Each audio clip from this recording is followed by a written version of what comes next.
This point is going to be extremely valuable, scaling as well, because their main conditions are going to be underneath Zushin and as well as Natan.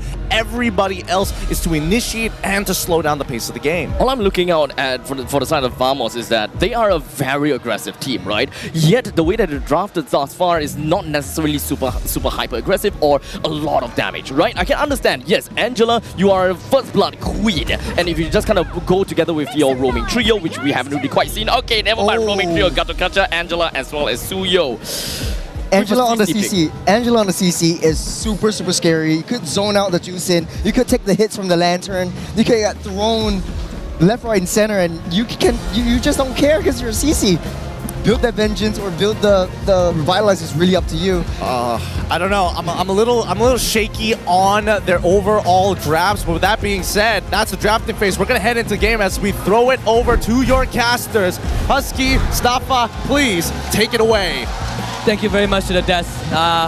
Man, I don't know if I'll ever be ready for this moment, but here we are, the pinnacle of MPL Malaysia Season 14, a rematch of the familiar Selangor Red Giants against Team Vamos. Game 1 kicking off with just a little bit. Vamos on the blue side, Vamos on the red side, Selangor Red Giants on the blue side. I mean, if you are ready to tear up, you better save that for the end of the series. Sadafa, how are you looking at this right now? I am looking at a very interesting start to the grand finals here in MPL Malaysia Season 14 playoffs. It is our best of 7 series. So a good start means a good journey. SRG or Vamos? Which of them is going to come out on top? I am excited to find out. We're about to pen the chronicle like never before.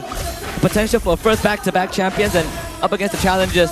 It's a new empire, but familiar faces. Mid lane priority, of course, going over to Team Vamos with that Gatokacha and Angela. Absolute oppression. We already see taking a lot of damage in the mid lane. Interestingly enough, Cram and Yooms starting in the mid lane with Stormy taking EXP. Oh, you're gonna love this, right? You're gonna love the change. Top side down, innocent. Dances with death once more and gets out alive. That is insane right there, timing the regen just to get that one singular proc. Chibi though. Can he lift Chibi up in time? Stormy into the turret. It's going to be the decision. And zone around and Revitalize ready. That could be an opportunity for it to kind of go off. And we just got to see what happens, right? Seems like it's going to be a bit of a suspense. We're looking down and what's supposed to be a potential first blood as we call this to a halt. But there it is. No first blood will be attained. Stormy gets out with his light, doesn't even blow the flicker. And I think that's the most important part, Dafa. Yeah, definitely is the case right now. SRG trying to be a bit more aggro early on. We can see that they specifically even traded lanes mid and EXP so that Cram wouldn't have to go up against Move.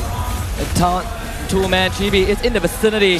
Seems like SRG calls a response and the Ken so tough to fight against Vamos in this pocket, especially when the hard guard is going to come out available for Warlord in just a little bit, right? Level 4 will be that tipping point. Turtle fight going on. Smooth down low. Hard guard ready. Smooth is going to get it. Yum with the flicker pushes Warlord away. Cancel the hard guard transfer, but still, Vamos fights Turtle. Stormy with the ultimate. Here comes Crab to the back line. Look, guys trying to stay alive with the lift. Look, guys will get out for now, but Vamos with the snipe. Turtle for Vamos. 2 kills for him.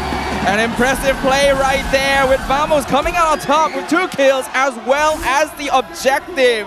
It seemed like SRG tried to go for a little bit of zoning, but Vamos had a better control overall on how things were going there. And because of that, we can see they're going to have a slight lead early. But it's only 2 minutes in. We still don't know what's going to come next. And again, when you talk about Team Vamos, it's always about go, go, go. It's always about being fast, being furious, and being able to step on the gas no matter the situation. And in this case, looking at SRG, how can they stop it? We know that there's a good roadblock with the Juicin, but can you stop Team Vamos enough to let the rest of your team kind of come online if you're SRG? That is the question right now. We can see Vamos is going to be upping the ante right now, already controlling the river area. Chibi with 1 level lead over on Skies.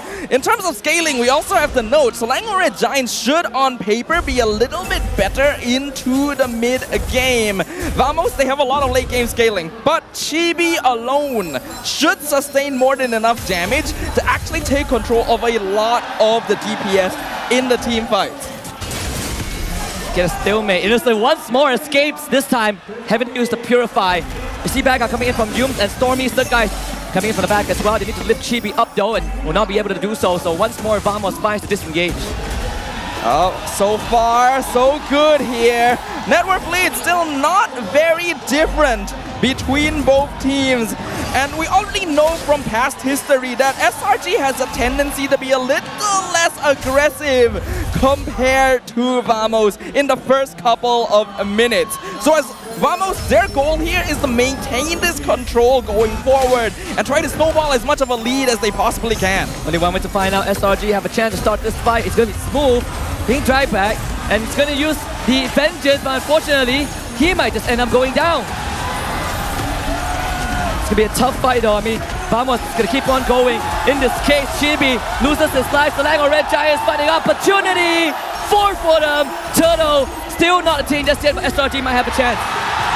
A beautiful team fight there from SRG. Being able to take control of superior positioning, this is what we talk about.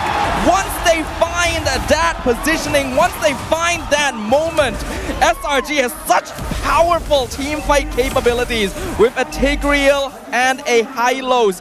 Vamos needs to be more careful about the angles of approach they take, because in that situation, they definitely walked into a funnel. You gotta love the team fighting from SRG, especially in these crucial moments. We know it's the first 5 minutes, but that 1K goalie is gonna be setting the foundations for the team to start building up. And I want to quickly call back to the first moment, right? We see that lane swap. Yums Cram mid-side, Stormy bottom side to pressure Smooth. Is this something that you kind of saw coming?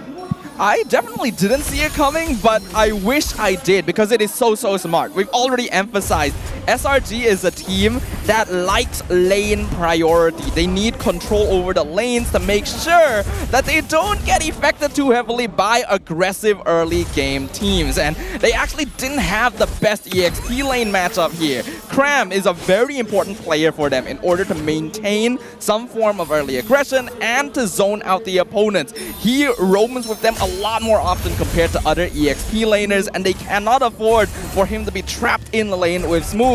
So they switch Stormy over, and it is a genius plan. And it's paying off.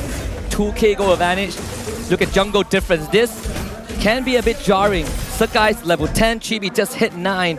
But we look at at least 1.5 level difference in terms of experience for the junglers itself. You would expect the Vamos to go faster with this Angela, but it seems like SRG has been able to put a stop to that. You jam the brakes, and now Vamos just speeding ahead, but they're running into a brick wall.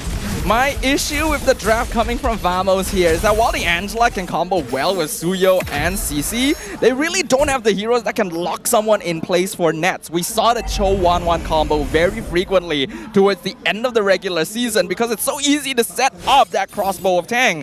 However, there's no solid, reliable form of CC on the Vamos side, which means that it is a complete skill performance coming from nets on this 1-1. Consume should be detected. Vamos have sharp eyes. So they get forced to the top side, perhaps getting the tier 1, but SRG will find the second turtle and the final one of this game. But SRG, they want to kind of spill that lead elsewhere, right? Find an advantage. The opening might just be close by. They even keep the top turret alive. Best case scenario. We are starting to see SRG go into their usual patterns. Once they've won 1 or 2 team fights, their ability to rotate and control the map is unparalleled. Vamos is a very momentum-based team, but that doesn't mean that they can't come back from a deficit. 3K in 7 minutes is not actually that bad, especially with a 1-1. If they can get a good crossbow of Tang, then there's always the possibility to make that return, but CB in trouble. Glorious pathway, Blade Surge, Quell the Evo, and with Warlord ready to support. We'll see if SRG wants to take this. It seems like that will be the option. Chibi now forced to fight, and it's going to be Stormy trying to lift them up. It might be a 2-4-1. He gets brought back into the sweep, and that's Chibi gone. Warlord not able to save his jungler. Very well played here from SRG. Even catching a Suyo normally should be able to escape from situations like that, but the rest of his team was just not nearby to assist him. The rest of the SRG members making sure to keep an eye on them so that they could go as deep as they needed without worrying about potential retaliation. It's a quick I know the panel will bring this up after this game, regardless of the result, but we've always had the notion that we don't really like making mid laners be on Angela, and we are seeing that in effect, right? Warlord just not able to provide much flicker out. No hard guard just yet. Mid tier 1 goes down. Is this kind of the pain point that SRG is going to continue going for? I don't have too much of a personal issue with Angela mid. We've already seen it can work well with the right combo, but I don't think this is the right combo. Warlord as a player has been shifting more into utility mages, so I don't think he's out of his element here. But again, not enough setup for Nets to get easy crossbows of Tang, and they're very heavily relying on hard guard to just close things out when SRG are right now in a position with more CC and more damage thanks to their gold lead. Stormy also just finished a Sky Piercer on a Zusin, so that is going to be a pain in the butt to deal with. With this sword coming in, pressure will mount, but at least Team Vamos, they will find some solace in the bot side, right? An attempt to take down the bot tier 2 will end in nothing, but they caught Zorn. The man that I think we are going to look at from Team Vamos to set up most of the plays because he's the only one with that reliable AoE crowd control, right? You don't want Chibi to be the first one to go in, but situation right now tells us that it's not going to be possible. Gatot is absolutely not meant to be your main form of initiation. You always need like an EXP laner that can start fights so that Gatot can follow up with the Avatar, the Guardian, just because it's such an unreliable ability. And in this case, you have CC. In cases like this, if you had maybe a mid lane or a jungler that could set up, you could still make it work. But Vamos does not have that. This team composition is highly reliant on getting early momentum, and they were not able to find that. Since the SRG has already planned out that route, it's to the bot side. Chibi will proxy that mid wave, but SRG will do the same. So we got a neutral state down mid side. See if Vamos can defend this though. They need to wait for Chibi to come back. It's a bit of time. Entropy used. Holy Shield pop is straight with an implosion from Yum to find Cram the kill. Yum will take out Zorn. Chibi now have to do as much as he can. It's gonna be the Winter Crown. Cram takes it. They split the damage, and everyone from SRG is gonna get out. Wallow wants a commitment. Finally takes out Cram. Stormy in the follow. Vamos now once more, but Chibi cannot go on forward. Whoa! Innocent can, and that is what you want from the star gold laner. So much forward thinking from SRG. Skies and Cram literally both bought Winter Crown at the same time just about 1 minute ago because they knew that they were planning to go for a base dive and the crossbow of Tang would be a lot easier for Nets to set up. Having both of those available means that it just does not matter at all that damage coming out. They definitely didn't need to lose 2 members to that ult from the Suyo, but Innocent turning around and picking up Chibi in return more than makes up for it. A 4k goal lead, double the kill score, and Holy Crystal already completed on this Natan means that SRG are fully in their power spike, and Vamos, they really just need them to make a mistake, otherwise SRG is gonna walk away with this. They're trying to walk down Team Vamos in their own jungle. Maybe there's an opening with Chibi on the flank. Innocent to be gone on. Here comes the AOG. Chibi forced away. They're going to turn on him. He's alone. He has help. Help arrives. But it doesn't matter, does it? Warlock can't take the trip. And now SRG has 4-5 men burning down mid. Conceal is used. Yum, 25 seconds until flicker. But Implosion is always ready. Dawn being caught out. Absolutely blown up. Disintegrated by the magic output from Innocent. Smooth, he will try, but he's forced to retreat once more. The panel mentioned how confused Innocent was that they allowed the Natan through and prioritized 1-1. And we are seeing where that confusion comes from. This hero just does so much damage. Chibi tried to go for a flank kill. That doesn't work quite as well on a Suyo, especially if you're behind. Maybe if he was Nolan, he could have been more of a threat. For SRG right now, they are perfectly comfortable. And Vamos going for a bit of a poking, not poking movement. Second Lord for SRG. The dream scenario up against the Suyo Angela or Angela CC, whatever you want to pit it in this state of the game. Almost 13 minutes in and SRG have not dropped a single beat. Up 10 kills to 4, 5k gold lead. Lord just claimed. Vamos still is sitting on 3 structures. I don't think this will be the end of them as long as they can hold a solid enough defense. But SRG is just so good at running at your face and hitting you where it hurts. What's the strategy now for Vamos? Is it to buy time for Nets? Who's the star right now? I don't think they can afford to buy time for Nets anymore. Nets should be the win condition, but with multiple Winter Crowns completed on SRG, I don't think Vamos has a way out of this. It would require SRG to make a massive misplay just for them to even have a chance. And again, Flicker, Implosion, the suction from SRG, bring him back. Nexus already eliminated, Warlock taken out. The tyranny of Vamos in game 1, absolutely smarted. 3 more members of Vamos trying to hold on, but with the Lord joining in, it is gonna be game numero uno for SRG. A clean and easy victory there for the Selangor Red Giants. Vamos, there were definitely some holes in their draft. They tried to rely on comfort picks